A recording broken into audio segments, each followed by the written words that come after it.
কোন শহর প্রথম পারমাণবিক বোমা হামলার শিকার হয়েছিল? Hiroshima, Japan. আক্রমণের তারিখ 6ই আগস্ট 1945, অ্যাপ্রক্সিমেটলি 8:15 সকাল। হিরোশিমায় নিক্ষিপ্ত প্রথম পারমাণবিক বোমাটির নাম ছিল লিটল বয়। এটি ছিল একটি ইউরেনিয়াম ভিত্তিক ইউরেনিয়াম-235 বোমা। এটি প্রায় 15 কিলোটন টিএনটির সমান শক্তিশালী ছিল। অন্যদিকে 9ই আগস্ট নাগাসাকিতে যে বোমাটি ফেলা হয়েছিল তার নাম ছিল ফ্যাট ম্যান, যা ছিল প্লুটোনিয়াম ভিত্তিক। লিটল বয়, যেটা হিরোশিমায় ফেলা হয়েছিল, তারিখ ছিল 6 আগস্ট 1945, 8:15। উড্ডয়ন স্থল ছিল প্রশান্ত মহাসাগরের টিনিয়ান দ্বীপ। আসল লক্ষ্যবস্তু হিরোশিমার আইওই ব্রিজ, যেটা একটি টি আকৃতির ব্রিজ ছিল। বিস্ফোরণ প্রায় 15 কিলোটন টিএনটি ইউরেনিয়াম-235 ভিত্তিক বোমা। এনোলা গে, এটা হচ্ছে বিমান, যে বিমানে পরিবহন করা হয়েছিল। ফ্যাট ম্যান, যেটা নাগাসাকিতে ফেলেছিল, সময় ছিল 9 আগস্ট 1945 সকাল 11:02। উড্ডয়ন স্থল প্রশান্ত মহাসাগরের টিনিয়ান দ্বীপ থেকে। আসল লক্ষ্যবস্তু, মূল লক্ষ্য ছিল কোকুরা শহর, কিন্তু মেঘলা আবহাওয়ার কারণে বিকল্প শহর নাগাসাকিতে ফেলা হয়।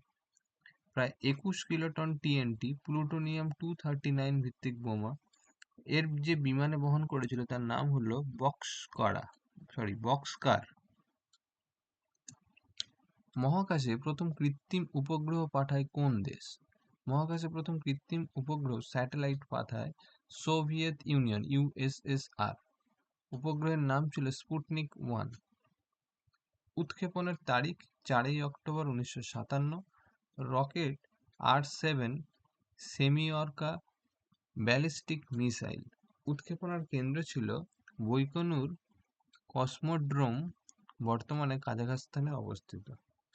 প্রদক্ষিণ, এটি প্রতি 96.2 মিনিটে একবার পৃথিবীকে প্রদক্ষিণ করত। সংকেত, এটি থেকে আসা বিপ বিপ শব্দ সারা বিশ্বের রেডিও অপারেটররা শুনতে পেয়েছিলেন, যা প্রমাণ করেছিল যে সোভিয়েত ইউনিয়ন মহাকাশ জয়ের দৌড়ে এগিয়ে গেছে। স্থায়িত্ব, স্পুটনিক 1 কক্ষপথে 3 মাস ছিল এবং 1958 সালের 4ই জানুয়ারি এটি পৃথিবীর বায়ুমণ্ডলে প্রবেশ করে পুড়ে ধ্বংস হয়ে যায়। এই সফল উৎক্ষেপণের মাধ্যমেই বিশ্বে মহাকাশ যুগ, স্পেস এজ শুরু হয় এবং আমেরিকা ও সোভিয়েত ইউনিয়নের মধ্যে বিখ্যাত স্পেস রেস তীব্রতর হয়। আধুনিক অলিম্পিক গেমসের প্রথম আয়োজক দেশ কোনটি? গ্রিস। শহর এথেন্স। 1896 6ই এপ্রিল থেকে 15ই এপ্রিল এটি অনুষ্ঠিত হয়েছিল। প্রাচীন অলিম্পিক গেমসের জন্মস্থান ছিল গ্রিসের অলিম্পিয়া। সেই ঐতিহ্যকে সম্মান জানাতে 1894 সালে প্যারিসে অনুষ্ঠিত এক সম্মেলনে এথেন্সকে প্রথম আধুনিক অলিম্পিকের জন্য বেছে নেওয়া হয়। ফরাসি শিক্ষাবিদ ব্যারন পিয়েরে দ্য কুবারতিন আধুনিক অলিম্পিক পুনরুজ্জীবনের প্রধান উদ্যোক্তা ছিলেন। খেলাগুলো অনুষ্ঠিত হয়েছিল ঐতিহাসিক প্যানাথেনাইক স্টেডিয়ামে। 14টি দেশ এই প্রতিযোগিতায় অংশ নিয়েছিল। প্রায় 241 জন, সবাই পুরুষ ছিলেন। তখন নারীদের অংশগ্রহণের অনুমতি ছিল না। 9টি ভিন্ন খেলায় মোট 43টি ইভেন্ট অনুষ্ঠিত হয়েছিল। আধুনিক অলিম্পিকের প্রথম স্বর্ণপদক, তখন রৌপ্য পদক দেওয়া হতো। মানে অ্যাকচুয়ালি তখন সোনার পদক দেওয়া হতো না, নানান কারণ ছিল, ইকোনমিক্যালি অনেক কারণ ছিল, যার জন্য রৌপ্য পদক দেওয়া হতো। জয়ী খেলোয়াড় ছিলেন আমেরিকার জেমস কনলি। তিনি ট্রিপল জাম্পে জয়ী হন। এই গেমসেই প্রথমবারের মতো ম্যারাথন দৌড় প্রবর্তন করা হয়। গ্রিসের স্থানীয় খেলোয়াড় স্পাইরিডনস লুইস ম্যারাথনে জয়ী হয়ে গ্রিকদের কাছে জাতীয় বীরে পরিণত হন। বিশ্বের প্রথম ধর্ম কোনটি? উত্তর, হিন্দু ধর্ম। এটি বিশ্বের প্রাচীনতম সচল ধর্ম, যা আজও পালন করা হয়, যার মূল 4000 বছরেরও বেশি পুরনো। লিখিত ইতিহাস অনুযায়ী প্রথম সংগঠিত ধর্ম কোনটি? সুমেরীয় ধর্ম, মেসোপটেমিয়া বা প্রাচীন মিশরীয় ধর্ম। কারণ যীশুখ্রিস্টের জন্মের প্রায় 3000 থেকে 3500 বছর আগে এদের লিখিত ধর্মীয় প্রমাণ পাওয়া যায়।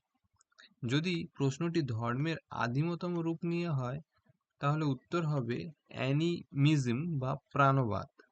এটি কোনো সংগঠিত ধর্ম নয়, বরং আদিম মানুষের বিশ্বাস ছিল যে প্রাকৃতিক সবকিছুর প্রাণ আছে।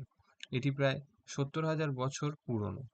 প্রথম একেশ্বরবাদী এক ঈশ্বর ধর্ম কোনটি? ইহুদি ধর্ম, জুডিজম।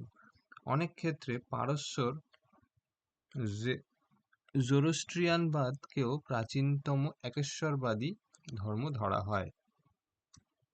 বিশ্বের কোন দেশ প্রথম বই ছাপানো শুরু করে? উত্তর চীন। প্রাচীন পদ্ধতি কাঠের ব্লকে। আধুনিক মুদ্রণ যন্ত্র আবিষ্কারের অনেক আগে খ্রিস্টীয় নবম শতাব্দীতে চীনারা উড ব্লক প্রিন্টিং বা কাঠের ব্লকে খোদাই করে ছাপানোর পদ্ধতি উদ্ভাবন করেছিলেন। প্রথম মুদ্রিত বই। এই পদ্ধতিতে ছাপানো বিশ্বের প্রাচীনতম পূর্ণাঙ্গ বই হল হীরক সূত্র, যা 868 খ্রিস্টাব্দে চীনে তৈরি হয়েছিল। কাগজ ও কালির উদ্ভাবন। বই ছাপানোর জন্য প্রয়োজনীয় কাগজ এবং কালি, এই দুটি জিনিসই প্রথম চীনে আবিষ্কৃত হয়েছিল, যা তাদের মুদ্রণ শিল্পে পথপ্রদর্শক করে তোলে। আধুনিক মুদ্রণ ইউরোপ। তবে আধুনিক মুভেবল টাইপ বা ধাতব অক্ষর ব্যবহার করে দ্রুত বই ছাপানোর পদ্ধতি প্রিন্টিং প্রেস 1450 সালের দিকে জার্মানিতে জোহানসে গুটেনবার্গ জনপ্রিয় করেন।